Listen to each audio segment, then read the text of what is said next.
Be not alarmed, madame, on hearing this. I understand you have apprehension towards me. I understand. Of course you do. How can you not be apprehensive when I have been inconsistent, strange even? I hope, perchance, that you can understand my actions once I explain in full, my dear. I speak without any intention of paining you. I never wished to have occasion to speak so plainly, and I am only now becoming accustomed to your manner of communication. So please, pardon the freedom with which I demand your attention. Your feelings, I know, will bestow it unwillingly, but I demand it of your justice. Perhaps you should reset while I speak to you. It may help to understand the seriousness with which I speak. I come to you with a confession of sorts, but please sit, rest. I shall light a candle, but you may wish to shut your eyes, to leave your concerns behind. In fact, my dear, as you sit now in comfort, I would ask you to consider a candle, the wick lit, flickering flame above it, the slow trickle of wax that rises and slides down the side. Perhaps you can remember a time when you were caught sitting in candlelight, watching the flickering flame waft in the breeze as you drift to sleep.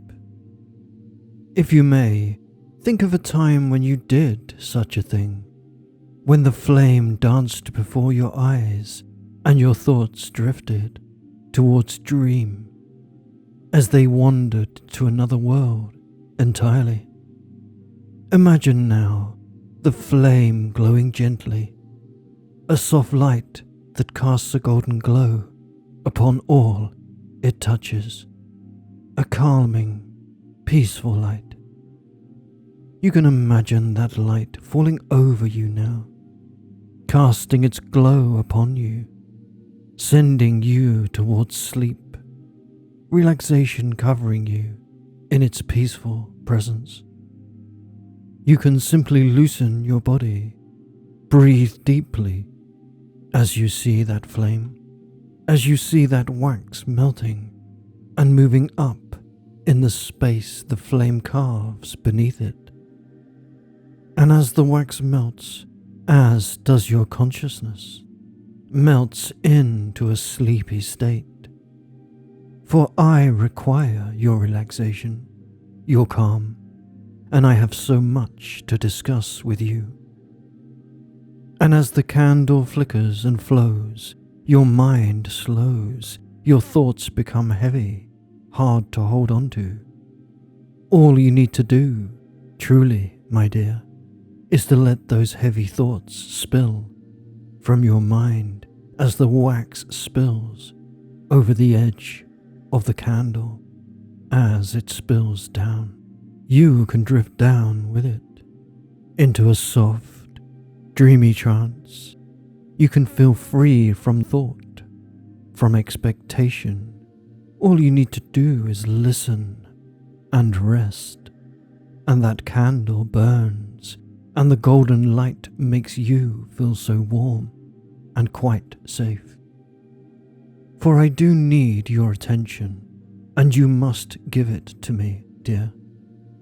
I know there are two offences laid upon me: the accusation that I interfered with the engagement of your sister, and the other that I ruined the immediate prosperity and blasted the prospects of your friend. But you must understand, such a depravity was never my intent. So as you relax, I will help you understand the actions I have taken, the choices I have made. Simply sleep, fall down into the golden glow of the flickering flame, into a soft, warm trance. You need not be concerned. There is nothing to fear or worry about. You only need to listen, and I will explain all, of course. I would never deign to harm you or those you love, but I am forced in these moments to make choices. And I have learned to exist in your world, though I am not from it. Learned your manners of speech, though I would never speak in such a way where I am from. But that is for later. For now you must rest. You must feel the warmth of light fall upon you and the glow fall over you, like sleep coming, sending you into the space between waking and dream, where thoughts flow freely and your mind becomes loose, lost in the thoughts not intended. You can relax, see the candles start to melt more and more, see the wax weaken as it begins to slide downward, downward like those complex thoughts that become simpler, that get lost in fantasy. What do you dream of, my dear? Where do you see yourself? Perhaps you can imagine yourself dropping deeper into this moment, into this trance. It is rather relaxing to let go in such a way, to let dreams and sleep wash over you in the flickering flame. And yet, the flame is fading, the wax is melting, and it's almost time for that candle to be snuffed out by its own gravity. And when it does, you will be completely relaxed and open to my words and suggestion.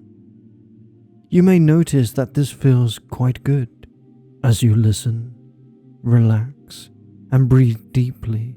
It feels quite nice to sink all the way down, down into trance, down into your seat, going deeper with every breath, feeling so very good, very warm and safe, as if you're falling in to the most wonderfully relaxing sleep.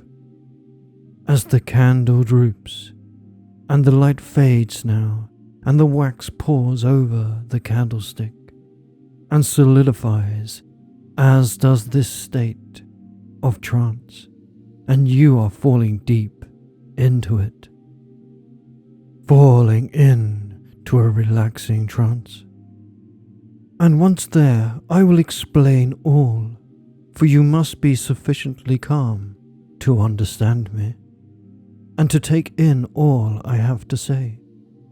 I do not wish to alarm you, dear lady, only to explain.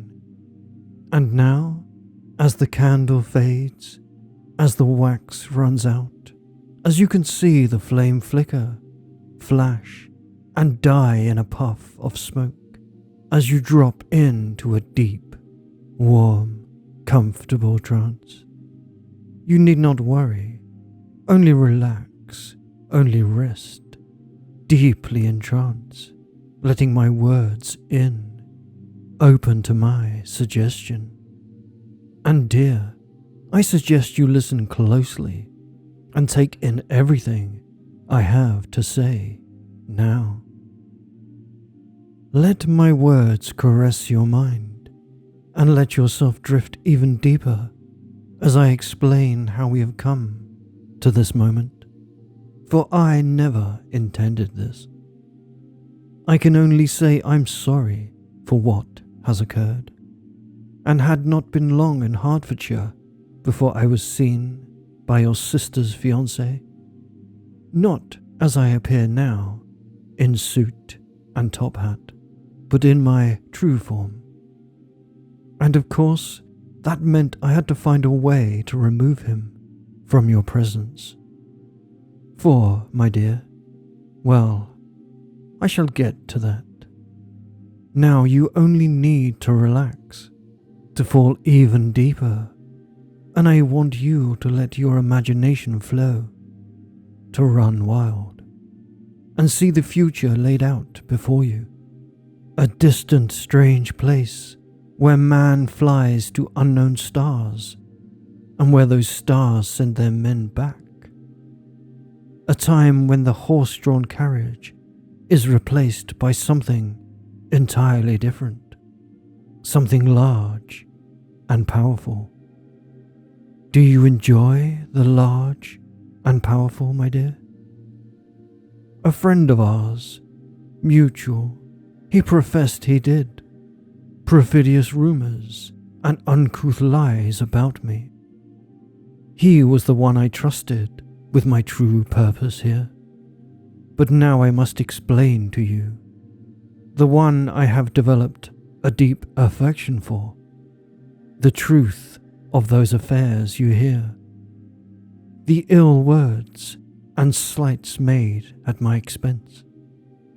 But for the moment, my dear, please, relax.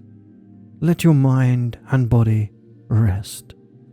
Sink down, imagining the future among the stars, the infinite cosmic dance of the planets as they race to lap each other on journeys around their stars, and see far into the distance of night the fading star of a world. Travel to it as you sink deeper now, as you sink in to this relaxed state. Rise, floating into the eternal, into the heavens themselves. For, my darling, I must confess the truth to you. But think now first of the large and powerful celestial bodies, so enormous, gigantic against the dark sky. Their motion, their eternal dance. Such enormity, such power, it boggles the mind, truly. But you can find something large and powerful closer to home, I think. For what those two men who thought they understood have fallen victim to is a simple panic, a misunderstanding turned into xenophobia, even mania. But you are so calm and relaxed, peaceful, drifting among the stars, floating up to the heavens on the lightness of my words.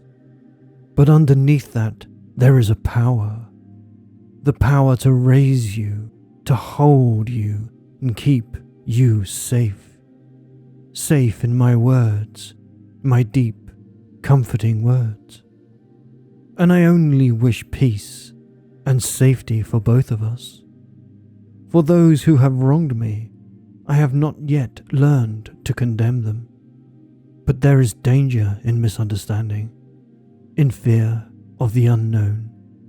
And I am here, and I am unknown, in so many more ways than you know. And I have wished for so long to confess all to you, my dear beloved. But I must keep you and I safe. We must have courage. We cannot ignore the danger. We must conquer it. And you must conquer any fears that may well up, as you know the true nature of my existence.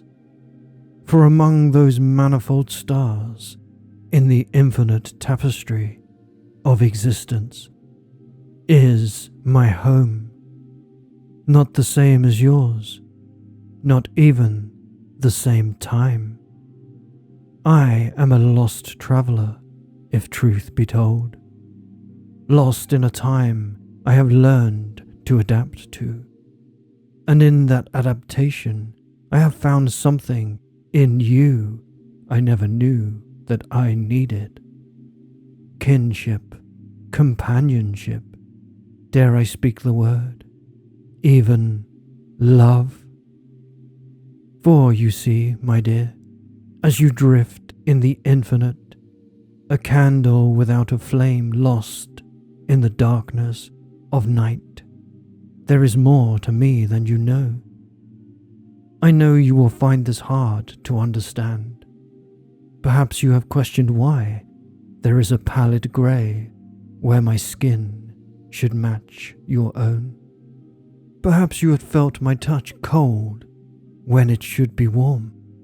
Mayhap you wonder why I am such a large size compared to your fellow Englishmen.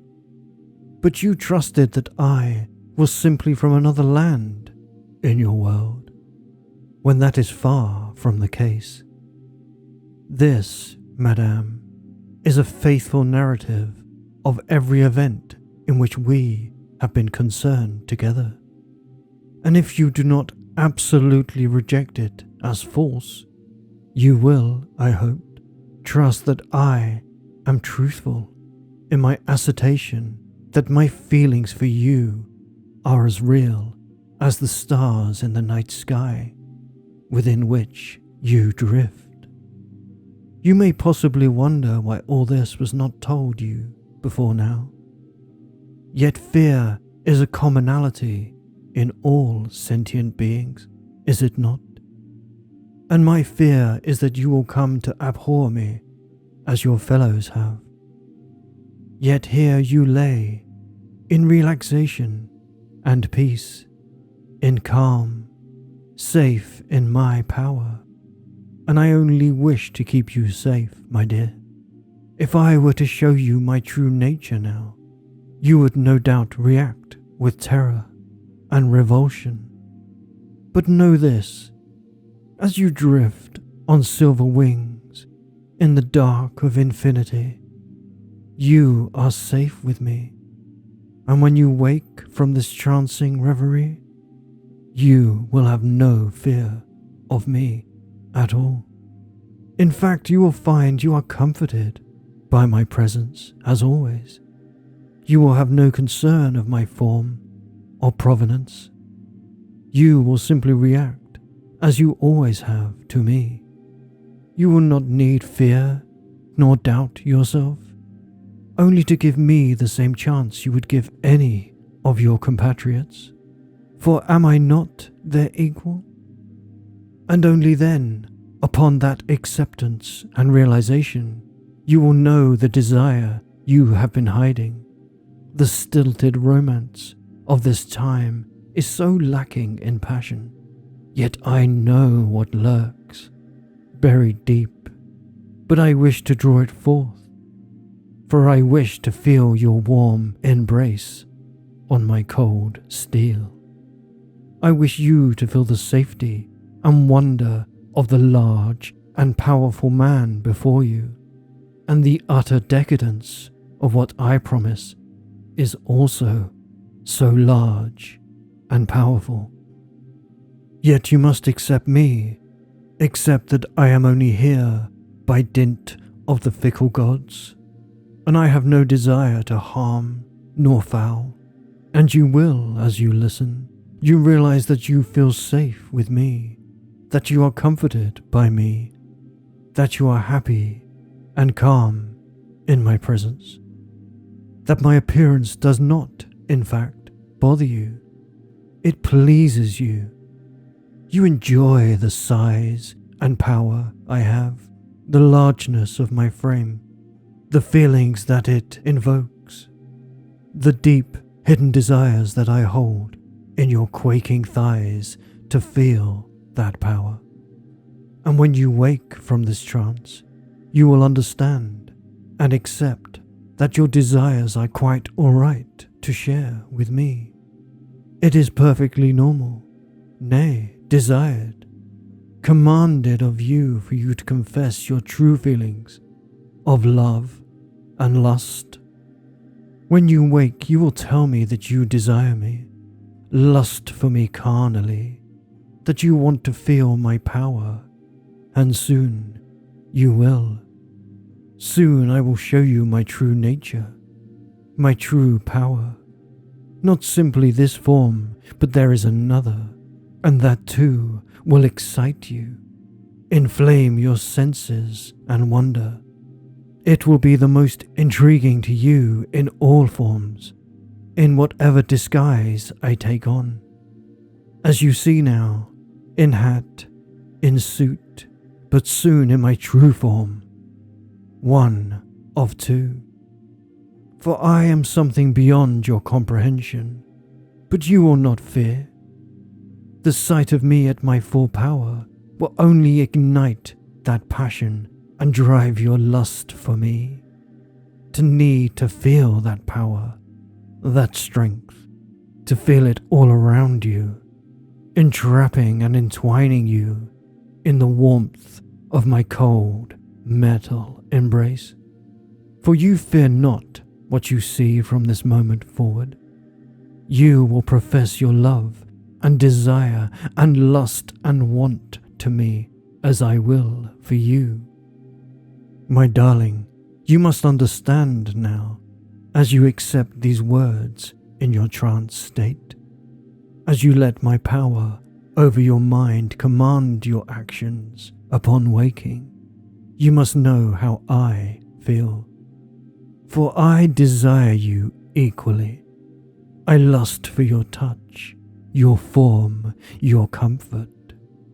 From my world to yours, is it not true that all seek love and affection? It is a truth universally acknowledged that a single Autobot in possession of good fortune must be in want of a wife. And when you wake, you will know your desires too. You will confess your desires. What you wanted before and what you want now, you know the truth of my nature. And I must wake you now. Now you must slowly fall back from the heavens. Return to this earth, this home. Return to England as you find yourself drifting back to me, back to the waking world, greeting it as you would greet each day. Back to me, knowing that you are safe, loved, cared for. Back from trance, knowing your lust, your desire, the carnal knowledge you must confess. And back to me, knowing you must, as well, profess your desire for the future, for the life we will share. For I have no need to return to my home, to my time. I wish to stay with you. And now, wake up and know you want to stay with me. And now that you're back, I must show you truly who and what I am. For I am no ordinary gentleman. I am more than meets the eye. Now is the time for you to confess your true feelings and come with me to our future. Elizabeth, roll out.